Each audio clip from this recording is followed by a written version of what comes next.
कल्पना कीजिए एक ऐसे उपकरण की जिसे आज हम अपनी जेब में रखकर घूमते हैं, जिससे दुनिया के किसी भी कोने में वीडियो कॉल हो जाती है और पल भर में कोई भी जानकारी मिल जाती है। और एक समय था जब इसी तरह की मशीन का वजन 30 टन हुआ करता था। 30 टन? मतलब हाथ में लेके चलने की तो बात ही छोड़ दीजिए। बिल्कुल। उसे रखने के लिए एक पूरा बड़ा हॉल चाहिए होता था। बिल्कुल, और उसे चलाने के लिए बेशुमार बिजली भी। सही कहा। तो चलिए इस सफर को थोड़ा विस्तार से समझते हैं। आज की इस गहन चर्चा में हम सिर्फ तारों और सर्किट के जालों की बात नहीं करेंगे। हाँ, क्योंकि ये सफर उससे कहीं ज्यादा दिलचस्प है। बिल्कुल। हम इस तकनीक के उस ऐतिहासिक सफर को खंगालेंगे जहां 3000 साल पुराने मोतियों वाले एबेकस से लेकर आज की खुद सोचने समझने वाली कृत्रिम बुद्धिमत्ता यानी AI तक की पूरी कहानी छिपी है। और सबसे जरूरी बात यह है कि हम ये भी समझेंगे कि महज कुछ कच्चे आंकड़े, जिन्हें हम डेटा कहते हैं, वो कैसे इस दुनिया का सबसे बड़ा संसाधन बन गए। तो इस पूरी यात्रा को समझने के लिए सबसे पहले इसके मूल में जाना होगा। बिल्कुल। अगर हम इसके नाम की जड़ों में जाएं, तो कंप्यूटर शब्द असल में लैटिन भाषा के शब्द कंप्यूटारे से निकल कर आया है। अच्छा, कंप्यूटारे। हाँ, इसका बहुत ही सीधा और बुनियादी अर्थ है गणना करना। इसीलिए हिंदी भाषा में इसे संगणक कहा जाता है। एकदम सही। इसका शुरुआती और एकमात्र उद्देश्य हमेशा से जटिल गणितीय समस्याओं को सुलझाना और डेटा की प्रोसेसिंग करना ही रहा है। तो मतलब इसकी पूरी शुरुआत केवल गिनती करने की इंसानी जरूरत से हुई थी। हाँ, लेकिन इसके काम करने का एक बहुत ही बुनियादी सिद्धांत है जिस पर यह पूरी व्यवस्था टिकी है। इसे गीगो यानी गार्बेज इन गार्बेज आउट कहा जाता है। आउटपुट में वैसा ही गलत परिणाम बाहर आएगा। मतलब मशीन खुद से कुछ नहीं सोचती, वो पूरी तरह से हमारे दिए गए निर्देशों पर निर्भर करती है। बिल्कुल। ये सिद्धांत आज भी उतना ही प्रासंगिक है जितना पहले दिन था। अगर हम गणना की इस नींव को टटोलें, तो आज की इन चमकदार टच स्क्रीन तक पहुंचने से पहले बहुत बुनियादी चीजों से शुरुआत हुई थी। हाँ, मैंने पढ़ा था कि आज से करीब 3-4 हजार साल पहले चीन में एबेकस का आविष्कार हुआ था। सही कहा। इसे दुनिया का पहला गणना यंत्र माना जाता था।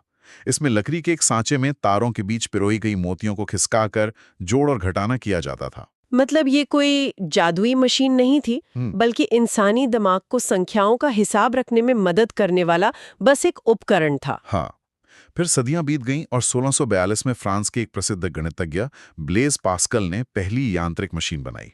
जो गियर और पहियों की मदद से काम करती थी। बिल्कुल।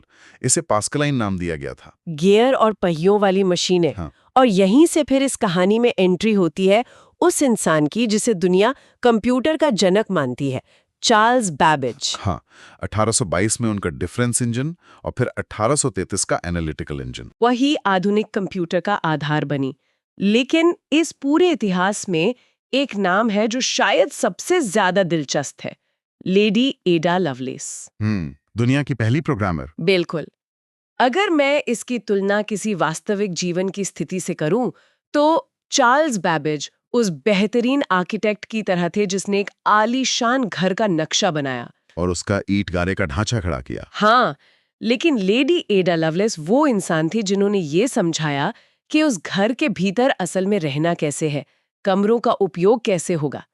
ये तुलना बहुत सटीक है। लेकिन यहाँ मेरे दिमाग में एक बहुत बड़ा सवाल आता है।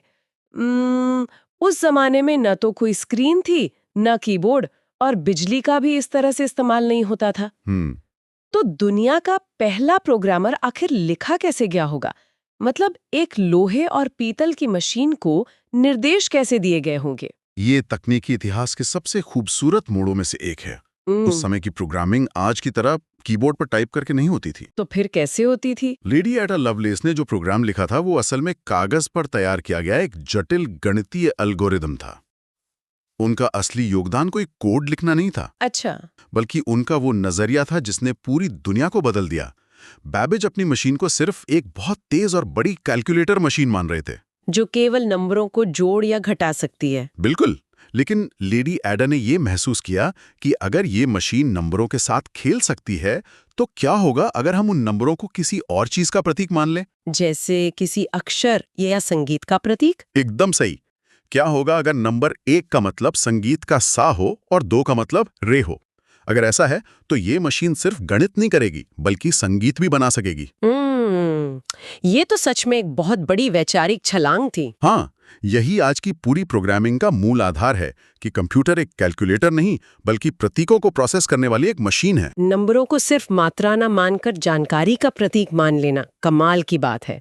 अब अगर हम इन भारी भरकम गियर वाली मशीनों से आगे बढ़कर पहली पीढ़ी के कंप्यूटरों की दुनिया में कदम रखें तो यहाँ प्रवेश होता है बिजली का। हाँ, ये 1942 से 1955 के बीच का दौर था। गियर और पहियों की जगह अब वैक्यूम ट्यूब्स ने ले ली थी। और यही जन्म होता है ENIAC मशीन का, जिसे दुनिया का पहला पूरी तरह से इलेक्ट्रॉनिक कंप्यूटर माना जाता है। इसी मशीन का वजन 30 टन था, जिसके बारे में हमने शुरुआत में बात की थी। बिल्कुल, और इसमें 18,000 वैक्यूम ट्यूब्स लगी हुई थी। लेकिन ये वैक्यूम ट्यूब्स असल में थीं क्या? वैक्यूम ट्यूब्स को आप पुराने जमाने के उन पीले प्रकाश वाले कांच के बल्बों की तरह समझ सकते हैं। अच्छा। इनका काम था बिजली के बहाव को चालू या बंद करना, यानी 0 और 1 की स्थिति बनाना। अब आप सोचिए, जब आपके पास 18,000 ऐसे कांच के बल्ब हों और उनमें से बिजली गुजर रही हो, बाप रे, हाँ, तो जाहिर है कि भयंकर गर्मी पैदा होगी। ENIAC मशीन इतनी ज्यादा गर्म हो जाती थी कि उसे पिघलने से बचाने के लिए उस कमरे में विशाल एयर कंडीशनर लगाना अनिवार्य था। बाप रे। और ये मशीन बिजली भी इतनी ज्यादा खींचती थी कि जब ये चालू होती थी तो कहते हैं कि आसपास के शहर की बत्तियां मध्यम पड़ जाती थी। इतनी विशाल और आग उगलती मशीन। लेकिन सबसे बड़ी उलझन ये है कि बिना किसी स्क्रीन या कीबोर्ड के इंसान इस दैत्य से बात कैसे करता था? यहीं पर एक बहुत ही अजीबोगरीब तकनीक का इस्तेमाल किया जाता था, जिसे पंच कार्ड कहते हैं। Punch card? हाँ, आप इसे उस जमाने का एक बहुत ही आदिम पेन ड्राइव मान सकते हैं। ये कोई इलेक्ट्रॉनिक चीज नहीं थी, बल्कि सख्त कागज या गत्ते का एक आयताकार टुकड़ा होता था। एक मिनट, गत्ते का टुकड़ा? मतलब एक कागज के टुकड़े से एक इलेक्ट्रॉनिक मशीन को डेटा कैसे दिया जा सकता है? ये तो बिल्कुल भी मेल नहीं खाता। इसके पीछे का विज्ञान पूरी तरह से बाइनरी सिस्टम यानी 0 और 1 पर आधारित था। पंच कार्ड में जानकारी को छेदों के माध्यम से दर्शाया जाता था। छेदों के माध्यम से। कल्पना कीजिए कि मशीन के अंदर एक सेंसर है जो प्रकाश छोड़ता है। अगर कागज के कार्ड में किसी जगह पर छेद है तो प्रकाश आर पार चला जाएगा, सर्किट पूरा हो जाएगा और मशीन उसे 1 समझेगी, यानी ऑन की स्थिति। बिल्कुल। और अगर वहां कागज साबुत है, कोई छेद नहीं है, तो प्रकाश रुक जाएगा और मशीन उसे 0 समझेगी। मतलब इन्हीं छेदों के अलग अलग पैटर्न से मशीन को डेटा दिया जाता था। वैक्यूम ट्यूब से गर्मी की समस्या तो समझ आती है, लेकिन ये पंच कार्ड वाली व्यवस्था तो बहुत ही नाजुक लग रही है यार। बहुत ज्यादा नाजुक। मान लीजिए कि किसी प्रोग्रामर ने हफ्तों की मेहनत के बाद किसी निर्देश को कार्ड्स पर उकेरा। अगर वो सख्त कागज थोड़ा सा भी मुड़ गया या एक भी छेद गलत जगह बन गया, तो क्या उस गलती को मिटाकर सुधारा जा सकता था? बिल्कुल नहीं। एक बार गत्ते में छेद हो गया तो हो गया। एक भी गलती का सीधा सा मतलब था कि आपको वो पूरा का पूरा कार्ड कूड़ीदान में फेंकना होगा। हे भगवान, और शुरू से एक नया कार्ड बनाना होगा। ये तो किसी भी इंसान के लिए बहुत बड़े मानसिक तनाव का काम रहा होगा। एकदम सही। एक छोटा सा प्रोग्राम लिखने के लिए तो सैकड़ों हजारों पंच कार्ड्स की एक मोटी गड्डी तैयार करनी पड़ती थी। और अगर गलती से वो गड्डी हाथ से छूटकर फर्श पर गिर जाए और कार्ड्स का क्रम बिगड़ जाए तो बस महीनों की मेहनत कुछ ही सेकंड में बर्बाद। उन्हें वापस सही क्रम में लगाना किसी बुरे सपने से कम नहीं था। सच में। लेकिन यहां जो बात सबसे ज्यादा हैरान करती है वो ये है कि इसी धीमी और मुश्किल प्रक्रिया ने तकनीक को नई दिशा खोजने पर मजबूर किया। इन्हीं गत्ते के कार्ड्स ने भविष्य के डिजिटल बाइनरी सिस्टम की ठोस नींव रखी, जिसे आज हम 0 और 1 के रूप में जानते हैं। हाँ, और इसका इतिहास सिर्फ कंप्यूटर से नहीं जुड़ा है। 1801 में जोसेफ मैरी जैकवार्ड ने कपड़े बुनने की मशीन में अलग अलग डिजाइन बनाने के लिए इन छेदों वाले कार्ड्स का विचार दिया था। अच्छा, करघे में। हाँ, और बाद में हरमन हॉलेरिथ नाम के एक व्यक्ति ने 1890 की अमेरिकी जनगणना में इसी पंच कार्ड तकनीक का इस्तेमाल किया। जनगणना, इंसानों की गिनती हाथ से करने में तो सालों लग जाते होंगे उस समय। बिल्कुल। अमेरिका की उससे पहले वाली जनगणना के आंकड़े जोड़ने में लगभग 7 साल लग गए थे। लेकिन जब हॉलेरिथ में पंच कार्ड्स का इस्तेमाल किया तो वो काम महीनों में समट गया। अरे वाह। और यहाँ एक और रोचक ऐतिहासिक तथ्य है। हॉलेरिथ ने इसके बाद एक कंपनी बनाई। क्या अंदाजा है कि वो कंपनी आगे चलकर क्या कहलाई? मुझे नहीं पता। क्या? वही आज की मशहूर टेक कंपनी IBM बनी। क्या बात कर रहे हैं?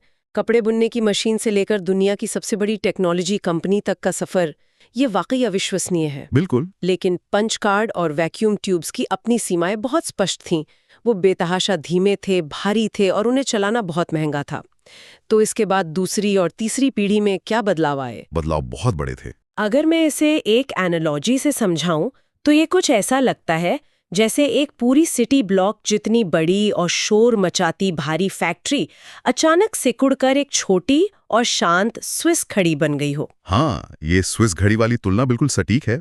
और ये चमत्कार इसलिए हुआ क्योंकि दुनिया ने वैक्यूम ट्यूब्स जैसी गर्म होने वाली चीजों को पूरी तरह से हटा दिया। तो उनकी जगह किसने ली? 1956 से 1964 के बीच दूसरी पीढ़ी आई जहां ट्रांजिस्टर ने वैक्यूम ट्यूब्स की जगह ले ली। ट्रांजिस्टर? हाँ, वैक्यूम ट्यूब्स में फिलामेंट होते थे जो टूट सकते थे, लेकिन ट्रांजिस्टर एक ठोस अर्धचालक पदार्थ से बने होते थे, जैसे सिलिकॉन। मतलब इनमें कोई हिलने डुलने वाला हिस्सा नहीं था? बिल्कुल नहीं, कुछ भी जलता नहीं था और ये बहुत कम बिजली से काम कर सकते थे। इससे मशीनें अचानक बहुत छोटी और तेज हो गईं। गति जो पहले मिलीसेकंड में थी वो माइक्रोसेकंड में आ गई। इसी दौर में मैंने सुना है कि असेंबली भाषा और फोर्ट्रान जैसी प्रोग्रामिंग भाषाएं भी आई थीं। हाँ, जैसे मशीन से बात करना थोड़ा आसान हो गया। लेकिन असली धमाका हुआ तीसरी पीढ़ी में, जो 1965 से 1975 के बीच का समय था। ये वही दौर था ना जब जैक किल्बी ने इंटीग्रेटेड सर्किट या आईसी चिप का आविष्कार किया था? एकदम सही। और इस आविष्कार ने सब कुछ बदल कर रख दिया। पहले जहां हजारों ट्रांजिस्टरों को तारों से जोड़ना पड़ता था, वहीं अब सिलिकॉन के एक छोटे से टुकड़े यानी चिप पर उन्हें एक साथ उकेरा जा सकता था। तो मशीनों का आकार एकदम से सिकुड़ गया होगा? हाँ, गति नैनोसेकंड तक पहुंच गई। लेकिन इस तीसरी पीढ़ी का सबसे क्रांतिकारी बदलाव कुछ और था, जो सीधे आम इंसान से जुड़ा था। वो क्या था? पहली बार इंसानों ने कंप्यूटर को निर्देश देने के लिए कीबोर्ड का इस्तेमाल शुरू किया और नतीजे देखने के लिए स्क्रीन यानी मॉनिटर का उपयोग किया। मतलब गत्ते के बने पंच कार्ड का युग हमेशा के लिए खत्म? हाँ, हमेशा के लिए इतिहास के पन्नों में दफन हो गया। ये सुन के तो लगता है कि उस समय के प्रोग्रामर्स ने कितनी गहरी चैन की सांस ली होगी। और इसके तुरंत बाद ही 1976 से 1989 के बीच चौथी पीढ़ी ने दस्तक दी, माइक्रो प्रोसेसर का युग। बिल्कुल। 1971 में दुनिया का पहला माइक्रोप्रोसेसर इंटेल 404 बनकर तैयार हुआ। यहाँ VLSI नाम की तकनीक भी आई थी ना? हाँ, वेरी लार्ज स्केल इंटीग्रेशन। इसका सीधा सा मतलब ये था कि अब एक ही छोटी सी चिप पर लाखों ट्रांजिस्टर ठूस दिए गए थे। तो इस चौथी पीढ़ी ने तो समाज की पूरी रूपरेखा ही बदल दी होगी। पूरी तरह से। जब लाखों ट्रांजिस्टर एक छोटी चिप पर आ गए तो मशीन इतनी छोटी हो गई कि उसे ठंडा रखने के लिए किसी विशाल एसी की जरूरत ही नहीं रही। इसका मतलब कंप्यूटर अब केवल बड़े विश्वविद्यालयों या सरकारी दफ्तरों तक सीमित नहीं रहा। बिल्कुल, वो अब आम लोगों के घरों के डेस्क पर आ सकता था। इसी दौर में पर्सनल कंप्यूटर यानी पीसी की क्रांति हुई। हाँ, और विंडोज और मैक जैसे ग्राफिकल यूजर इंटरफेस आए। मतलब अब स्क्रीन पे सिर्फ अक्षर नहीं थे, बल्कि चित्र, फोल्डर और आइकॉन थे जिन्हें माउस से क्लिक किया जा सकता था। सही कहा। और C++ जैसी पावरफुल भाषाएं आई जिन्होंने सॉफ्टवेयर की दुनिया में बाढ़ ला दी। तो अब तस्वीर कुछ ऐसी बनती है कि मशीनें छोटी हो गईं, सस्ती हो गईं और घरों तक पहुंचने लगीं। जब ऐसा हुआ तो उनका काम सिर्फ गणित की गणना करने तक सीमित कैसे रह सकता था? लोग इन मशीनों को आपस में जोड़ने लगे। और यहीं से एक बिल्कुल नई दुनिया का जन्म होता है जिसे हम सूचना प्रौद्योगिकी या इंफॉर्मेशन टेक्नोलॉजी कहते हैं, शॉर्ट में IT। इस बात को समझना बहुत जरूरी है कि IT केवल कंप्यूटर नहीं है। जब हम IT की बात करते हैं तो वो असल में कंप्यूटर और दूरसंचार का एक अद्भुत मिलन है। टेलीकम्युनिकेशन? हाँ, जानकारी या डेटा को बनाना, उसे स्टोर करना, सुरक्षित रखना और टेलीफोन लाइनों या हवा के जरिए एक जगह से दूसरी जगह भेजना, ये सब IT के दायरे में आता है। अगर हम इस सूचना को सहेजने और भेजने के इतिहास को देखें तो इसे 4 मुख्य युगों में बांटा जा सकता है। बिल्कुल। पहला युग पूर्व यांत्रिक युग था। ये वो समय था जब इंसान गुफाओं की दीवारों पर चित्र बनाता था, जो कि असल में डेटा को स्टोर करने की इंसान की पहली कोशिश थी। फिर आया यांत्रिक युग, जिसमें प्रिंटिंग प्रेस का आविष्कार हुआ, छपाई शुरू हुई, तो किताबों के जरिए सूचना हजारों लोगों तक पहुंचने लगी। इसके बाद कदम रखा गया विद्युत यांत्रिक युग में, जहां टेलीग्राफ, टेलीफोन और रेडियो का जन्म हुआ। इसने संचार की दुनिया में सच में क्रांति ला दी, क्योंकि अब सूचना आवाज और संकेतों के रूप में पल भर में मीलों दूर जा सकती थी। और अंत में आता है 1940 से लेकर आज तक का इलेक्ट्रॉनिक युग, जिसके बारे में हम इतनी देर से चर्चा कर रहे हैं। और इसी इलेक्ट्रॉनिक युग ने हमें वो चीजें दी जिनके बिना आज हम जीवन की कल्पना भी नहीं कर सकते। जैसे 1969 में ARPANET की शुरुआत हुई, जिसे हम आज के इंटरनेट का पूर्वज कह सकते हैं। हाँ पहले ये केवल सेना और विश्वविद्यालयों के बीच का नेटवर्क था। हाँ, और फिर 1971 में रे टॉमलिंसन ने दुनिया का पहला ईमेल भेजा। 1991 में टिम बर्नर्स-ली ने वर्ल्ड वाइड वेब बनाया। इंटरनेट तो पहले भी था, लेकिन www ने उसे एक विजुअल रूप दिया। वेबसाइट्स का दौर शुरू हुआ, जिसे आम इंसान आसानी से इस्तेमाल कर सकता था। और फिर 1998 में गूगल आया, जिसने जानकारी के इस अथाह समंदर में गोते लगाकर सही मोती खोजना बेहद आसान बना दिया। बिल्कुल। अब इस पूरी विशाल आईटी व्यवस्था को चलाने के लिए मुख्य रूप से 5 घटकों की जरूरत होती है। पहला है हार्डवेयर, जिसे हम छू सकते हैं, जैसे कंप्यूटर या राउटर। दूसरा है सॉफ्टवेयर, जो निर्देश देते हैं, जैसे ऑपरेटिंग सिस्टम और एप्स। तीसरा है नेटवर्क, जिसके जरिए सब जुड़ते हैं, जैसे इंटरनेट या वाईफाई। चौथा है डेटा, वो कच्ची जानकारी या तस्वीरें जिन्हें प्रोसेस किया जाना है। और पांचवा घटक है मानव संसाधन, जिसे तकनीकी भाषा में ह्यूमनवेयर भी कहा जाता है। एक मिनट, ह्यूमनवेयर मतलब यहाँ मुझे थोड़ा अजीब लग रहा है। क्यों? एक इंसान को किसी आईटी सिस्टम का पुर्जा या घटक कहना, क्या ये बहुत अजीब नजरिया नहीं है? हम तो खुद को इन मशीनों का मालिक मानते हैं, इन्हें चलाने वाला मानते हैं। क्या हम सच में मशीन का सिर्फ एक हिस्सा हैं? अगर हम इसे बहुत गहरे स्तर पर देखें तो ये पूरी तरह से तार्किक है। केवल मशीनें या नेटवर्क अपने आप में कुछ नहीं कर सकते। सिस्टम के अंदर जो डेटा है वो सिर्फ कच्ची जानकारी है, सिर्फ 0 और 1 का पहाड़। बात तो सही है। उस डेटा का क्या मतलब है, उसे किस संदर्भ में देखना है, उससे समाज की कौन सी समस्या सुलझानी है, ये सारे फैसले मशीन नहीं ले सकती। ये ह्यूमनवेयर यानी इंसान ही तय करता है। मतलब इंसान वो संदर्भ देता है, वो लॉजिक देता है। बिल्कुल। जब इन कच्चे आंकड़ों को इंसानी दिमाग और सॉफ्टवेयर के तालमेल से प्रोसेस किया जाता है, तब जाकर वो एक उपयोगी सूचना या इन्फॉर्मेशन में बदलता है। एक इंसान के बिना ये पूरी आईटी व्यवस्था सिर्फ तारों का एक बेजान ढेर है। अरे वाह, ये बहुत ही शानदार नजरिया है। मतलब मशीन की ताकत और इंसान का संदर्भ दोनों मिलकर ही सूचना प्रौद्योगिकी को सार्थक बनाते हैं। एकदम सही। अब अगर हम आज के वर्तमान और आने वाले कल की तरफ नजर दौड़ाएं, तो हम 5वीं पीढ़ी में जी रहे हैं। 1980 से लेकर भविष्य तक का ये समय बहुत ही अलग है। हाँ, ये ultra large scale integration, parallel processing, जहां मशीनें एक साथ कई काम करती हैं, क्वांटम कंप्यूटिंग और सबसे महत्वपूर्ण एआई का दौर। हाँ, कृत्रिम बुद्धिमत्ता। आज दुनिया पूरी तरह से इंटरनेट से जुड़ चुकी है और हर सेकंड में इतना डेटा पैदा कर रही है जिसकी गिनती करना भी मुश्किल है। और इसी विशाल डेटा का नतीजा है कि मशीनों ने अब सिर्फ हमारे निर्देश मानने के बजाय खुद सोचना और सीखना शुरू कर दिया है। इस दौर में तकनीक बिल्कुल नए आयामों में प्रवेश कर चुकी है। एक बहुत बड़ा बदलाव है क्लाउड कंप्यूटिंग। अब लोग अपना सारा डेटा हार्ड डिस्क में रखने के बजाय इंटरनेट पर रखते हैं, जैसे गूगल ड्राइव। इसके अलावा इंटरनेट ऑफ थिंग्स यानी IoT ने हमारे आसपास की दुनिया बदल दी है। अब केवल कंप्यूटर इंटरनेट से नहीं जुड़ते, बल्कि घर का साधारण बल्ब, फ्रिज या घड़ी भी इंटरनेट से जुड़ गई है। और ये सब लगातार डेटा इकट्ठा कर रहे हैं। बिल्कुल। और यही काम आता है बिग डेटा, उन अरबों डेटा पॉइंट्स का विश्लेषण करना। उदाहरण के लिए आपका सोशल मीडिया प्लेटफॉर्म आपके लाइक्स का विश्लेषण करता है और आपको ठीक वही विज्ञापन दिखाता है जो आप खरीदने की सोच रहे थे। मतलब मशीनें अब इंसानी व्यवहार को समझ रही हैं। और शायद इस 5वीं पीढ़ी की सबसे जादुई चीज है नेचुरल लैंग्वेज प्रोसेसिंग, NLP। मशीनें अब 0 और 1 की मोहताज नहीं रहीं। वे सीधे हमारी इंसानी भाषा समझ रही हैं। अगर हम उस सफर को याद करें जहां से हमने चर्चा शुरू की थी, एक समय था जब इंसानों को एक साधारण सा निर्देश देने के लिए सख्त कागज के कार्ड्स में बड़ी सावधानी से छेद करने पड़ते थे। एक भी गलती की कोई गुंजाइश नहीं थी। हाँ, और आज मशीनें खुद इंसानों की जटिल भाषाएं, लहजे और संदर्भ सीख रही हैं। हम अपने फोन में वॉइस असिस्टेंट से बस सामान्य बातचीत करते हैं और हमारा काम हो जाता है। ये तकनीकी विकास की वो गति है जिसकी कुछ दशकों पहले कल्पना भी नहीं की जा सकती थी। मशीन लर्निंग के जरिए मशीनें खुद पैटर्न पहचान रही हैं और खुद को बेहतर बना रही हैं। ये गैजेट्स को इंसान की तरह व्यवहार करने की ताकत दे रहा है। हाँ, जिससे स्वास्थ्य से लेकर यातायात तक हर क्षेत्र में अकल्पनीय गति आई है। हालांकि हर बड़ी ताकत के साथ कुछ गंभीर सवाल भी आते हैं। हाँ, इस नई तकनीक के साथ बहुत सी नैतिक चुनौतियां भी चर्चा में हैं।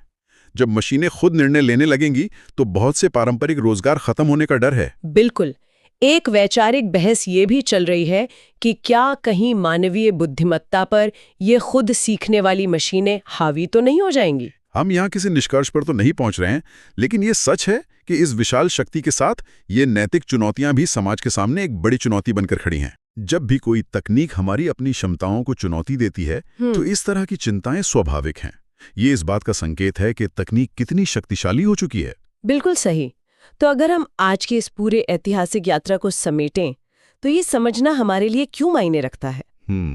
चार्ल्स बैबेज से लेकर आज के एआई तक का ये सफर जानना इसलिए जरूरी है क्योंकि हम सब उस ह्यूमन वेयर का एक अहम हिस्सा है। एकदम सही। आज हम ई-कॉमर्स वेबसाइट से सामान मंगवाते हैं, टेलीमेडिसिन के जरिए दुनिया के किसी भी कोने में बैठे डॉक्टर से अपनी जांच कराते हैं या ई-गवर्नेंस का लाभ उठाते हैं। ये पूरा डिजिटल ढांचा इसी इतिहास की नींव पर खड़ा है। हाँ, और जब हम ये समझ लेते हैं कि ये सब कैसे काम करता है तो इस तेज रफ्तार तकनीक की बाढ़ में घबराने का डर खत्म हो जाता है। सही बात है। और अंत में मैं एक बहुत ही जरूरी सवाल छोड़ना चाहूंगा। बताइए। आज की इस चर्चा की शुरुआत में हमने उस बुनियादी सिद्धांत की बात की थी, GIGO, garbage in garbage out. हाँ, कि मशीन पूरी तरह हमारे इनपुट पर निर्भर है। बिल्कुल, हम जो कचरा डालते थे वही बाहर आता था। लेकिन आज इस 5वीं पीढ़ी में जब मशीनें मशीन लर्निंग और एआई के जरिए खुद डेटा चुन रही हैं, इंटरनेट के समंदर से खुद सीख रही हैं, तो क्या भविष्य में ह्यूमन वेयर की वो भूमिका जिसके बारे में हमने बात की खत्म हो जाएगी? ये तो सोचने वाली बात है। क्या छठी पीढ़ी का कंप्यूटर इतना समझदार हो जाएगा कि वो खुद इंसानों को ये बताएगा कि असली गार्बेज क्या है और काम की इंफॉर्मेशन? क्या मशीनें हमारा संदर्भ खुद तय करने लगेंगी?